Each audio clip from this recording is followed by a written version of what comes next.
Are you looking to level up your author business? Are you pounding your head against a wall, wondering what your next step should be? Then join me, Daniel Wilcox. And me, Sacha Black, as we haul ass each week in a bid to level up. Level up!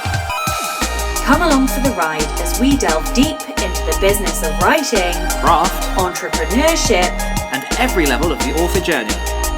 This is the Next Level Author Podcast. Hello, Achievers, and welcome to episode 18 of the Next Level Author Podcast, a podcast where we hold each other to account and track our step-by-step progress as we level up our author business. My name is Daniel Wilcox, and here with me every week is the delightful Sacha Black. Hey, Sacha, how's it going? Yeah, I've had a crazy roller coaster week this week. Well, before you How dive about into you? that, just explain to people why you just screamed. Because otherwise that's going to be confusing. Yeah. Okay.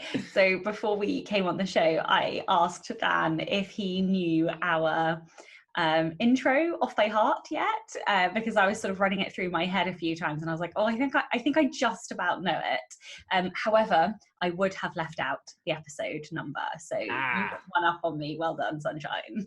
That's what I like to hear. But yeah, how's it going? How's your week been?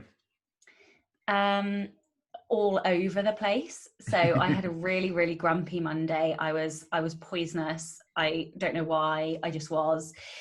And then I had my sleep was all over the place. I was exhausted. Then I was I spent a lot of this week not doing the core work. So I only had, I think, one writing day where I did do loads, but only one writing day. And then I had admin and freelance stuff. And then I had a day where I worked on the course and things. But sort of the previous weeks, I spent 3 or 4 of my days doing those things and working on my stuff. And just sometimes I forget that I still have to do freelance work. Definitely the proportion of freelance work is dropping because I don't need it financially as much anymore, but I still have to do it, and sometimes I take that for granted. And then today I just woke up on my office floor. I was 1 minute I was watching a TEDx YouTube TED talk. What? And then I woke up. It was just what? Okay, fine. And then we went to the drive-in cinema, and so it's been crazy. It's been a really roller coaster week. How about you? I just want to jump back to you woke up on your office floor. Well, yeah. I mean, is that subconscious in your sleep, just must work? It's just you woke up and found out you've edited 4 chapters horribly. Yeah. No, I put my purple pillow on the floor. And I was just sort of sat there taking 5 minutes because we've got family here, and I just needed 5 quiet moments. And it's the noise that gets me. I'm very noise sensitive, and I just needed a few minutes by myself. And I started watching a TEDx, and then I woke up, and I was like, oh, amazing. Oh yeah. So. Yeah, beautiful. Yeah, no, my week's been. Probably similar, probably all over the place, to be honest, because I did my challenge, which was to take 2 days off this week, and I had a solid Saturday and Sunday off last week in which I touched nothing to do with work at all. So proud of you. Thank you. It was genuinely difficult, but also at the same time, as I'm it sounds stupid, and people listening to this probably it's an workaholic, and I probably am, and I don't give a shit. But that sounded really aggressive. I'm sorry, I don't mean that to anyone listening. I love you all. But no, I felt the benefit of it probably within about 6 hours. Just because you try and be more present. I obviously had my son at the weekend, and I was looking after him and playing and doing stuff like that. And then Monday I jumped in and smashed a load of work. Tuesday I smashed a load of work. Wednesday I smashed a load of work, and then I've been pretty much burned out again since Thursday. So I don't know. I need to find what is balance would be a good idea. But I'm also aware as well that it's the summer holidays here, so there's an extra day, 2 days a week in which I can't get work done. So I'm trying to cram stuff into a couple of days, and because of the weather, and because I could probably say this with confidence now. I'm about to announce. It doesn't need to be announced, but part of my personal life, I'll be moving house in 6 months, which is quite a big change for for me. And I won't go deep into the plans and everything then, but just suffice to say that it's quite a mental tax at the minute to think about all the logistics of moving house, because it won't just be moving house, it'll be moving city and all of that stuff. So I think there's just been a lot of... And having gone through that very recently, I really do feel your pain. Yeah, it's going to be a big shift, but it's all really positive stuff. I'm super excited for it. But yeah, I think there's just a lot of stuff floating around in my mind at the minute that's just preventing me from sleep. And then we had a ridiculously hot day yesterday, in which I podcasted last night. And then as I sat down to podcast, it started bucketing down with rain last night, so I couldn't even have the windows open. So I was sweating as I'm like talking to someone. So yeah, it's not all sunshine and rainbows, kids. But other than that, like I'm happy with the amount of stuff I've got done this week. I'm just a bit tired at the minute.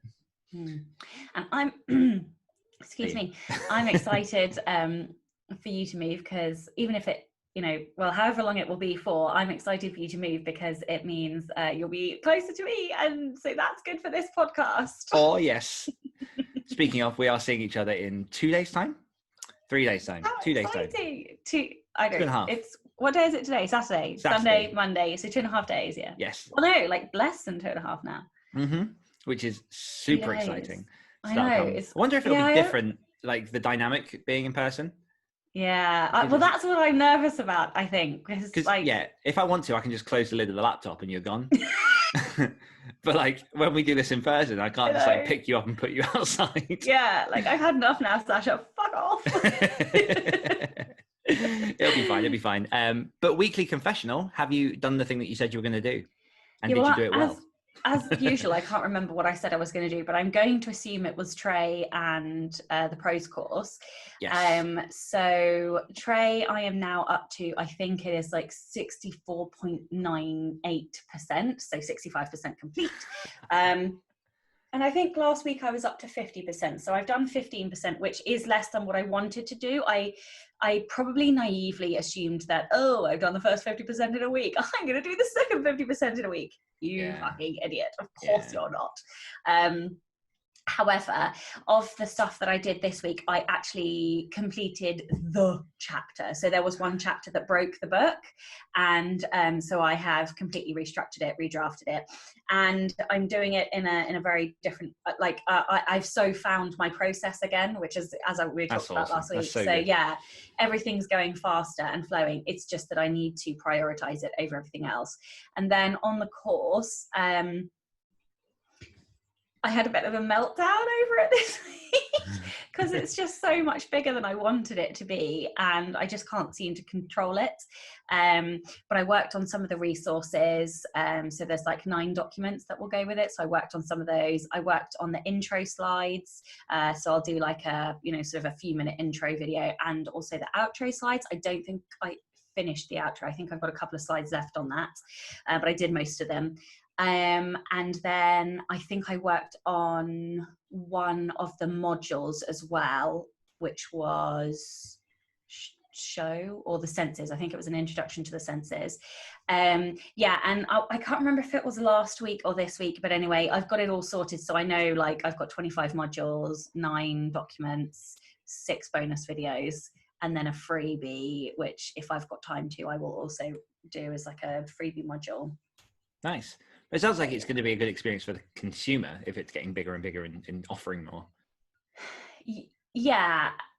I mean, that is my ultimate. Like, I am so concerned with ensuring value for money, but in doing that, it's just stressing me out a bit. But it's more the time, because I am a perfectionist, and I will really struggle to allow any mistakes into it. Because I like to deliver the best possible thing that I'm capable of at every single turn, it means that things get bigger and added to it, and I just keep moving the line, the goalpost, and that's not helpful to me in any way, shape or form right now. Work in progress. My thing, as I mentioned earlier, was to have rest, which is quite funny because I never thought that when we started this podcast, because I've done it to you where it's been rest, and for me it's been rest. I've never thought that would be like an active step that we actually have to give each other as this will help your author career. So yes, it actually will, if I actually rest and have, the sanity to be able to think. Yeah, it'll stop you having an aneurysm or herniating your brain or something because you've overworked. Yes, all of those things. What's one thing that you've enjoyed this week? Oh, I have enjoyed loads of things this week. One thing, Sacha. I know, it's so hard to like pick one. So I'm gonna cheat and I'm giving you two. The first one is sorry, but fuck you and your roles. The first one. All right, I'm not gonna go there. Nothing. What? The first one is Daughter of Smoke and Bone. So this is by Laini Taylor, who also wrote Strange the Dreamer. And this book is so lyrical and the prose is so beautiful that I completely and utterly fell in love with it. And it's given me a bit of a mid-writing crisis because there are two very distinct parts of me. The part of me that loves prose and beautiful prose and constructing beautiful prose, and the part of me that loves humor and sarcasm and swearing. And it's very unusual to find books that merge the two very well. So I asked in my Facebook group, because I know you nudged me to like do some research. So I asked in my Facebook group, and lots of suggestions were like Terry Pratchett, who I think is hilariously funny and I love him and I've read lots of him. But his prose is not lyrical, in my opinion. No. His prose is good and excellent, but it's not lyrical in the way that I'm viewing lyrical prose. It's not very robust. Well, and the thing is, beauty is in the eye of the beholder. So some people will wildly disagree with me, and that's completely fine and completely okay. But yeah, so anyway, it's given me this philosophical stop point where I'm like, where the fuck am I going? Which is all tied into my midlife crisis with fiction and the genre anyway. But the second thing, one of my patrons on the Rebel Author podcast asked me to do an episode on conlang. So I don't know, I know we've talked about this, and I will get to the point. I seem to be waffling today, sorry everyone. But conlang basically means constructed language, which I'd never heard of, even though I have played with this as a teen and stuff anyway. So when it's a constructed language, a made up language. So Tolkien is a very obvious example of that, where he made up like Elvish and all the other ones. Also the Dothraki language in Game of Thrones, for anybody who's seen Game of Thrones. So my patron was like, do an episode on this, and you should totally pitch David J. Peterson, who is the guy who made up Dothraki language for Game of Thrones, has also worked on the language for The Witcher, is working on the language for Shadow and Bone. And I outright said in my patron Slack group, I was like, sure, I'll pitch him, but there's no fucking way he's coming on the podcast. And they were all like, yeah, but just do it. And I'm like Miss Skeptical, like, okay, I'm gonna do it. He fucking said yes. So I actually get to speak to the creator of Dothraki, which is insane. But the thing that I have enjoyed is connected to that. So since he said yes, I then went into complete meltdown because I was like, oh my God, I know nothing about this. What am I going to do? What am I going to ask? So I watched a documentary which blew my brains out called, stand by, drum roll please, Conlanging, The Art of Crafting Tongues on Amazon Prime. And it's an hour and a half, and it was fucking fascinating. So much so it's given me the magic system for my next series, which is amazing. So yeah, I'm like, I loved it, and I've been reading a book on it and all sorts today, and I've just like delved into this world of it's a deep rabbit hole. Deep rabbit hole. Yeah, it's really, really cool. Like I've seen a few interviews of that guy, and I don't know, it's difficult just coming up with the words to add to a language, but then you have to have the nuance, the inflections, the accents, everything else. And I've done a bit of digging into Tolkien and how he created like the Dwarven language and the Elven language and stuff, because I'm like a huge Lord of the Rings nerd. And yeah, the whole process is fascinating. And for some people, it just takes absolute years. And it'll be interesting. I'm looking forward to that interview. So yeah, no pressure. Yeah, I definitely feel pressure. Anyway, what have you enjoyed this week? So mine's relatively simple, I think. I go through phases, and I think that probably a lot of people do, where I've read a lot of stuff on my Kindle, and I get to a point where it's just like, I think I need to read a paperback just to feel like I'm reading a book again. So I picked up a copy of Brian Keene's Dark Hollow, which is a horror it's hard to say much about giving it away, but it's a fantastic book. It's really, really well written. And I've not read a lot of horror in first person, and first person's a POV that I actually connect with quite well. I do a lot of short stories in first person because I like really getting inside the character's head. And seeing a whole novel written in that way has just been really, really inspiring. And the prose is great, the premise is great.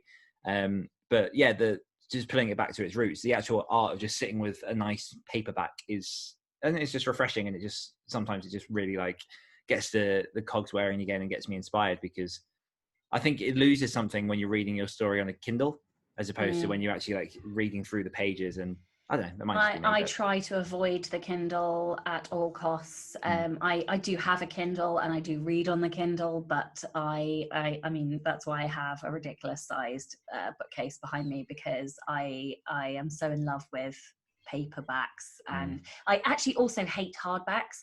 I've got a couple of hardbacks that I need to read. Yeah, I can't stand it. They're so hard to hold and uncomfortable. Yes. And even though they're supposed to be hardier, I find that they go wonky after you've read them, and that drives me fucking insane. It really, like, I don't have OCD, but I do have certain things that I like to. I have standards. Yeah, exactly. Like, so like it really irritates me when they're wonky and they don't sit straight. So yeah, I much prefer paperbacks to anything. Yeah, it does seem like a weird thing, because it is nice having a hardback on the shelf. But yeah, when it comes to reading it, there's no comfortable way to read it, and it's huge and it's heavy, and I don't know, but they're pretty. Yeah, they are pretty. That is true. Okay, so last week's question, we asked you guys, how do you write? And Sacha threw her toys out of the pram because she never gets comments. And so, do you want to take that back on air, Sacha? Yeah, I really do. Thanks we everyone. Got pounded with comments. Yeah, we did. Thanks everyone for proving me wrong.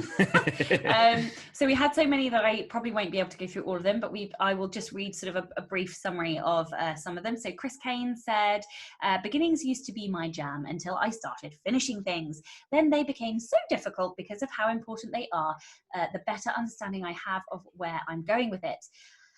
So I completely agree with this. This is, I know you were saying that you don't agree because you start with the beginning and you always know the beginning, but I am so with Chris here in that they are so important. They always change and get better as I go through. What else do we have here? JDL Russell said, I massively identify with Dan's writing process on this one. Sacha's writing/revision process just about broke my mind, which made me proper laugh. It hurts. Yeah, to me, writing a book is like building a house, and the beginning of it forms the foundations that the rest of the book rises from. It's been a while since I didn't know the first scene or chapter of my book right from inception. So yeah, and then we also had comments from Maddie Williams, from Caitlin Duncan. We had them from Holly Line, from Victoria LK Williams, Ritu, Edwin Downward, Ida, and Michael Nasberg. So thank you very much, everybody, for all of your wonderful comments. And I did get notified, and I think I replied to them all, and I will shut my fucking mouth. It's also nice to see a lot of quite a few new voices as well popping up in comments each week. Yeah. Actually, we love your comments, guys. Mm-hmm. Like, we really, really love reading them and replying to them. So yeah, thank you. I feel like it's just more places for us to argue. Every time I get a notification like Sacha tagged you in Next Level Authors, I'm like, oh, what the fuck has she done now? Yeah. I know, like, oh my god, what if on Tuesday we just have like a proper scrap and that's it? Our whole day is just us scrapping, bickering like old women. It's fine, I'll probably win, so I feel good about that. Like, fuck you, Will, sunshine. Okay, that aside, because we will get enraged and we will argue. Yeah, we will. I have a question for you this week. Oh, okay. And I'll just ask you. We had like a little backwards and forwards before we actually went on air, because I'm like, I don't know how to word this right. So I'm just going to say it, and then I potentially might nudge you in a certain direction because it links into something that has come up in our conversations in the past couple of weeks. Okay. And the question is, how do you control your time? You laugh so loudly that Zoom cut you out.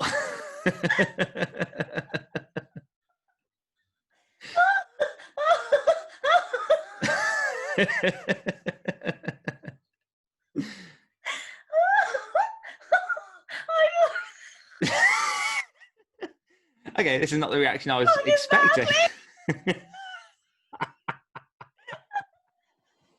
Oh my god, what a question to ask.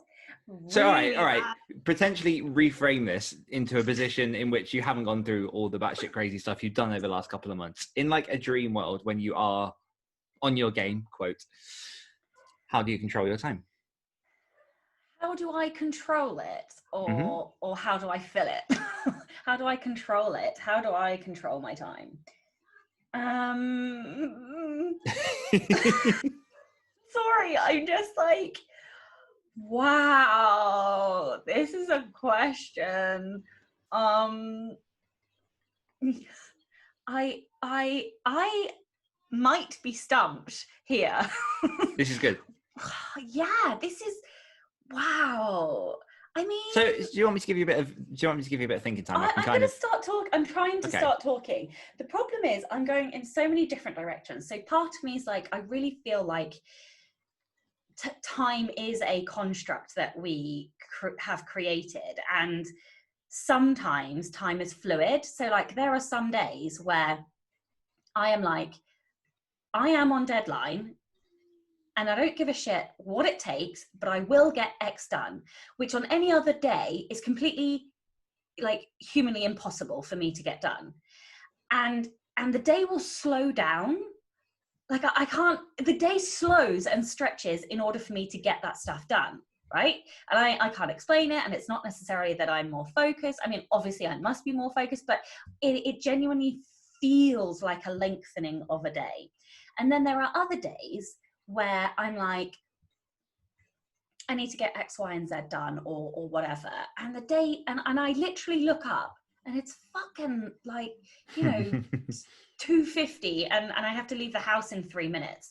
I so much so that I have got, well, I had before Corona, alarms at 3:14 p.m. every day, because I would get so engrossed in what I was doing that I would forget the time and, like be late to pick up my son. So like I had to have like alarms to remind me that I have responsibilities. So I don't know. I always feel very funny about time. And I really feel like if I have to get something done, I am 1,000,000% capable of getting that thing done in the amount of time that I've got. And I don't know if it's, and I'm, I'm not saying that time is this magical bending thing, but it is, I do find it a bit weird that when push comes to shove, actually, we can get so much more done than we think we can. Now, the other thing, the reason I laughed was my gut reaction was, well, I don't control it, do I? Because every other fucker in my life controls my time. I am restricted by school. I'm restricted by meal times. I'm restricted by bath times for my son. Like, I feel like a lot of my time is given to my family, my friends, my loved ones, and I gladly and willingly give them my time. But there's this deep battle within me that I never quite quench my writing thirst. There's never quite enough time for me and for my writing. And part of that is because actually I can't satiate that. There is no way for me. I would, if I had no child and I had no wife, I would never leave this room. Like, just because I love what I do so much that I would sit here until I fell asleep. Like, because it's the thing that brings me so Watching much TED joy Talks in on my the life. floor with a purple pillow. Well, right, exactly. But I don't feel like I've answered the question. So in terms of how do I control it, I schedule, I set alarms quite often for things, because otherwise I will just leak out. But one thing that I don't think I particularly have is boundaries. And I will work evenings, I will work weekends, I will just keep working. So yeah, I am not sure that I do control it, because I do it at every single available opportunity, every ounce of free time, every second that I have. And the thing is, I have always been like that, because even when I was in the day job, I used to get middle-aged white men going to me in the corner, you're gonna bump into someone if you're on your phone, get fucked, asshole. Like, I used to say, but I'm a millennial and I have not bumped into anyone yet, okay? As I'm like typing as well as like burning his ass. Yeah, so like, but the point is, you know, I would be filling every second. If somebody was late to a meeting, I'd be writing sentences on my phone. So the reason I laughed is because I control it very badly, like, because I just try and fill every second. And that's why one of the reasons I try to meditate, although I haven't done it since we've moved, because it forces me to stop and be present and slow down. And I am terrible for slowing down. I live my life at 1,000 miles per hour and I love doing that. And I don't really want to change that. How about you? I'm interested in what you've got to say. So this question came from just like a couple of little things that have happened over the past my life, and no, like so obviously, you know, we said at the beginning of this conversation that I have a tendency of really slamming stuff until the point that like my body says shut down and stop. And one thing that I've realized has slipped, obviously going from full-time employment into full-time self-employed, is that, like you say, there aren't really time boundaries to what you're doing. And I find that the days I'm most productive are the days where I really plan out my days and I say, okay, from X until X, that's when I'm going to get this chunk of writing done, this chunk of work done. And when I'm on it, I make sure that happens. And then the rest of the day I've got to put to other things. And as someone who, you know, ghostwrites, writes my own work, podcasts, does all that other stuff, like multitasking, has to handle these different things, it's helpful when I have those days and I plan things out, and I feel good for it. But I don't ever feel like I've got the parameters right in terms of how much energy expenditure I'm putting into certain things. And then on top of that, I looked at my calendar yesterday because I had a friend that I think just talked to me about, oh, we need a phone call at some point. And I looked through my calendar and I realized that like every week I'm saying to myself, I must have like a few evenings this week in which I'm doing nothing. And every week I get to the start of a new week and I've got at least 6 evenings where I'm booked in doing things. And that could be as simple as a podcast. It could be as simple as like, you know, phone calls with family or friends or whatever, but I never have time for myself really. On top of like the work that I'm doing, on top of, you know, being a parent, all that kind of stuff. So as I said, I recorded a podcast last night and I've said this to you before, but when I was arranging to speak to this guest, I offered a bunch of dates. I offered the time, and the time for me normally podcasting is 7:30 at night because my son goes to bed. I go to bed relatively early when I can. And so that means it's like a good time for me to get my podcast done and have like a little bit of chill out time before bed. And there's at some point somebody changed the rules of time, so BST is now more of a thing, because I swear to God, I never used to be aware of BST. Daniel, it's always been a thing. Life used to be GMT +1 or 0, like whatever, like that's been my bubble. I'll deal with it. But the point is, I set the time, and then when I sent the calendar invite, the person replied back and said, oh no, you've got the time wrong, it's an hour later. So for me, that's, instead of recording at 7:30, I'm now recording at 8:30. Instead of finishing at 8:30, I'm finishing at 9:30, probably longer, because you end up talking to the people after the podcast. And that happened last night. I didn't get off until 10, 10:30. And in that situation, so late, Cinderella. I know, but I'm up at 5, 6. I know. I'm only mocking you. It's fine. But the point is, in that situation, you know, I had a handful of other dates in which I could have just said, oh, why don't we try one of these dates instead? But for some reason, I went, okay, no, I'll just do it later, because it felt like the easier thing to do. It felt like I was accommodating the other person, almost like making a decision for them that would be easier to do it. But realistically, it would have benefited me greatly to have moved it to a different date in which it actually matched around my time. And I think there's so many times where that kind of stuff's happening. And we've spoken before about opportunities that come our way. I can't remember what episode it was, one of the early ones, we talk about choosing opportunities and stuff. And I know that we've had conversations about saying no to things so that we can claim back our time when it comes to doing our own work over freelance work. And I guess all of this to say is that I'm probably just the same as you are, because I'm aware of what I should be doing. And I feel like for me, this is like an active turning point for me. And this actually part of our conversation we're going to have when you come here on Tuesday is about sustainability for Dan, so he doesn't keep burning himself out. And I think just being aware of where you are actually having control over, like, because I'll have times in which I'm like, oh my God, how have I been working for this long? And it's like, because you let yourself work for this long. How have you got this thing? You went, you know, like 5 things in a day, like you got up early this morning and then you're doing this at night. It's like, because you let yourself do that. And I think that a lot of that comes down to me just needing to get better at planning and being more organized. But also, what was it? There was a thing that I read. It was Seth Godin or someone around that caliber, where you basically, you say, if somebody says, oh, can you do something and arrange something, and it's like weeks away, you actually don't actively confirm that thing until the week before, because by looking at far into the future, you've got optimistic lenses. It's like you've got all the time in the world. The future's far off. Like you don't know what you're going to be doing at that point. Whereas when you get to like the week before and it comes like to this note of like, are you actually going to commit to this thing?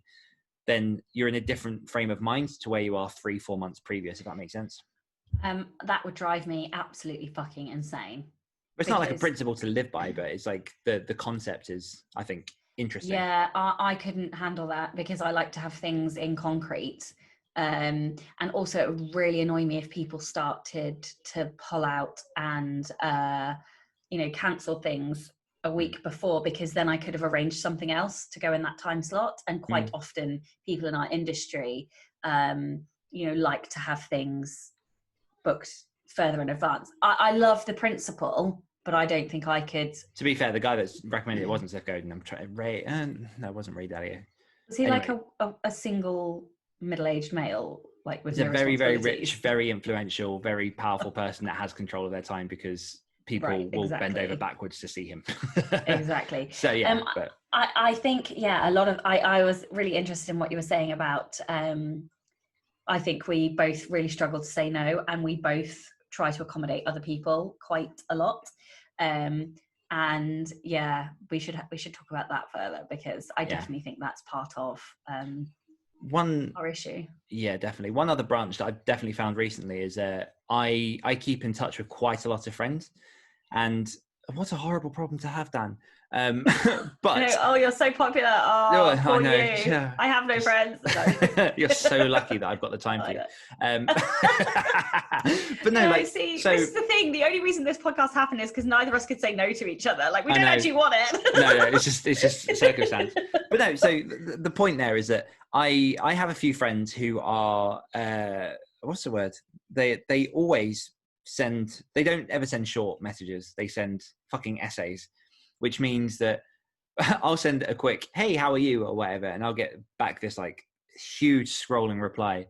And like, it's lovely. I really like hearing from people. And I love like seeing how people are getting on and like being in their lives. But I'm now at the point where I'm like, this is going to take mind power and time to reply to. And it's like, I don't know, 12 different points. And I've got my son next to me and I'm like, I should just sit and play with him, but I'm going to reply to this person. But no, I'm going to play with him for a bit. And then you go back and say, I forgot what I was saying. And it's like, I don't know. I feel like I phone more people now because you just get better conversations. But I still have friends that are just adamant with messages and they just send these fucking lengthy essays. And then I'm like, oh, that's now an investment of my time to go back. And it would just be easier to pick up the goddamn phone, Ben.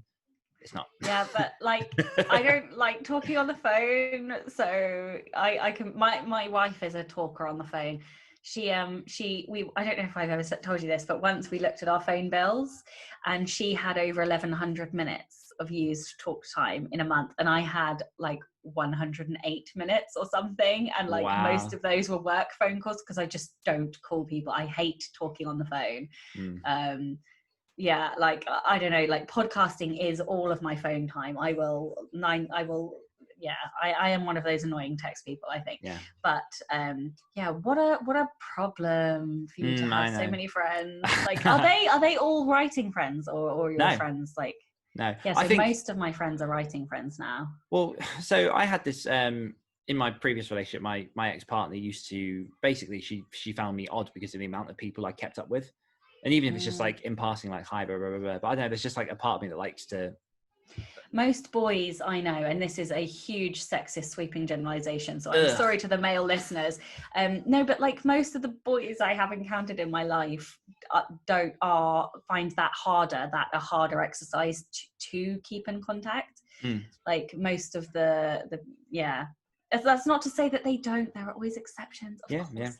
You know, but I'm just saying, like, I think in my personal experience, I have seen a trend where boys don't keep in touch as much. Yeah, that's also, not me. Can you hear the racket that is going on? Yes. Sounds like awesome. A fun house.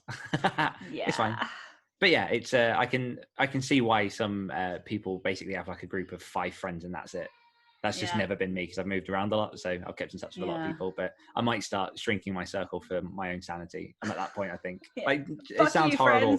No, it sounds horrible. I realise I'm probably coming off as a dick, but there's an element of truth in it because I don't have the capacity. Yeah, no, but also like it goes back to what you were saying, you know, the episode where you asked about the people who you're closest to, who influence you the most. And like ultimately, you know, the older we get, we do have to shrink our zone of you know, there is, as morbid as it is, we only have so much time on this planet, and you know, you might as well spend it with those that you love the most. But yes, anyway, cool question. Yeah. I'm sorry, Oh, sorry, go on. No, I'm just going to add a little bit onto the end just because I'd be interested in this. If you could action one thing that would help you control your time better, what do you think it would be?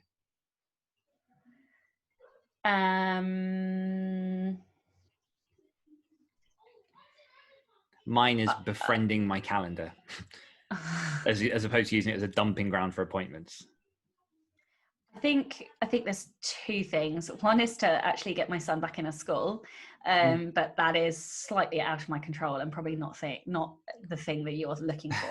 I think it would be my ability to recognize when something is going to take my time up that isn't me producing something creative or me doing something for my business. So I end up doing things that I'm trying to think about how to word this, that are for other people, that of course I always do things, you know, I'm happy to help people and do things. I'm not saying I don't want to ever help people. That is what I spend most of my time doing and I love doing it. But it's just that sometimes when those things take up 3/4 of your working week and you haven't worked towards things that pay your mortgage, it's a problem. It's the whole put the mask on yourself before you help other people. That's it, exactly. And I just think that I need to be able to recognize those things better.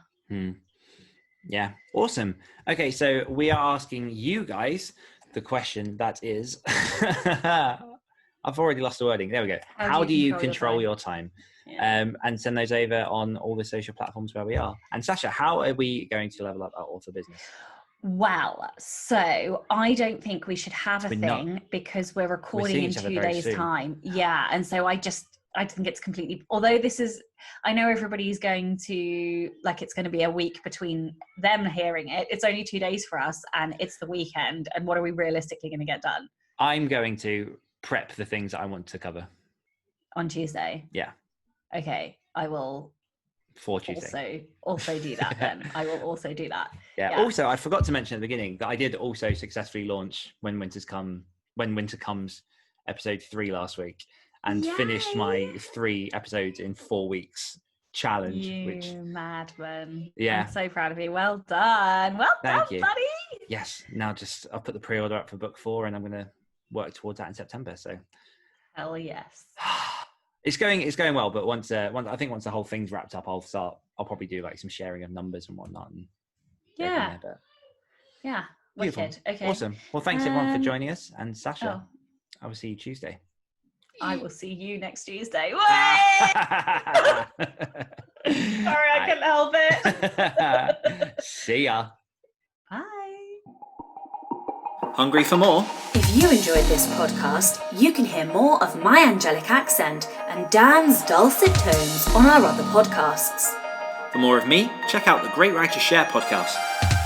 For more of me, listen to the Rebel Author podcast. We'll be back next week holding each other to account as Dan and Sacha become Next level authors. Okay, no intro. no cue. I'm not going to read it. This is just going to happen. Right. Don't fuck up. No pressure. Okay.